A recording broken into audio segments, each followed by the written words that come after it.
আপনি ঘরে বসে আছেন বেকার, আপনার ছেলে হন মেয়ে হন, সমস্যা নাই। আপনার হাতে একটা স্মার্ট মোবাইল হইলে আপনি এখনই একটা পেজ খুলেন, ফেসবুক অ্যাকাউন্টের মাধ্যমে একটা পেজ খুলে আপনি কাজ করেন, ফেসবুকের গাইডলাইন মেনে কাজ করেন। দেখবেন একটা সময় আপনি সফলতা পাবেন। আপনি অলস কেন বসে থাকবেন? পৃথিবীতে দেখবেন যারা অলস বসে আছে তারা কিছুই করতে পারেনি। আপনি বসে থাকবেন না। আপনি যদি কাজেও থাকেন, আপনি কাজের পাশাপাশি একটা পেজ খোলেন, ইনশাল্লাহ সফলতা পাবেন। যারা নতুন, যারা কোনো পেজ খোলেন নাই, তাদের জন্য বলবো যে আপনি একটা সময় পিছিয়ে থাকবেন,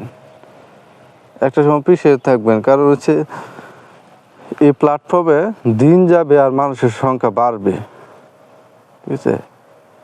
এই ফেসবুক প্ল্যাটফর্মে কোন, ইউটিউবে কোন, যত জায়গায় আছে, মানুষের দিন যাবে, লোক বৃদ্ধি পাবে। আপনার যদি এখন কাজ না করেন, আপনি দেখবেন 2030 সালে 35 সালে একটা সময় আপনি দেখবেন যে আপনি অনেক পিছিয়ে আছেন। অতএব আপনার পিছিয়ে থাকে লাভ নাই, এখন থেকে কাজ শুরু করে দেন। আর কাজ যখন শুরু করবেন, ভুল ত্রুটি কম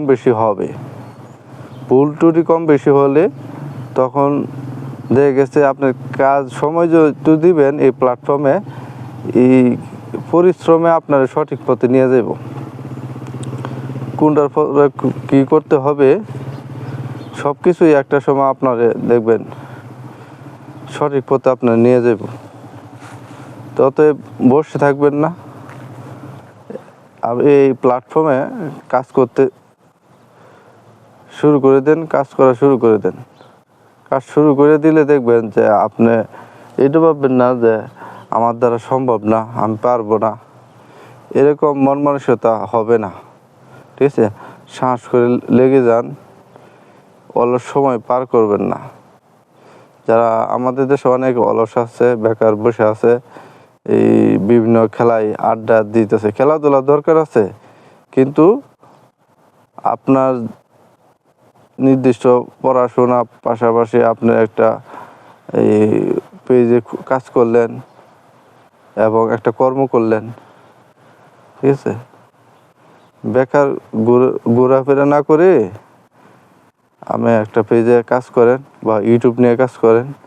আপনার অনেকগুলো সোশ্যাল মিডিয়াতে অনেকগুলো প্ল্যাটফর্ম আছে, আপনি যেই সেক্টরে কাজ করেন, আপনি ইউটিউবে ঘাটাঘাটি করে নিজে একটু ধারণা নিয়ে আপনি কাজ করা শুরু করেন, দেখবেন একটা সময় ভালো কিছু করছেন। ওকে।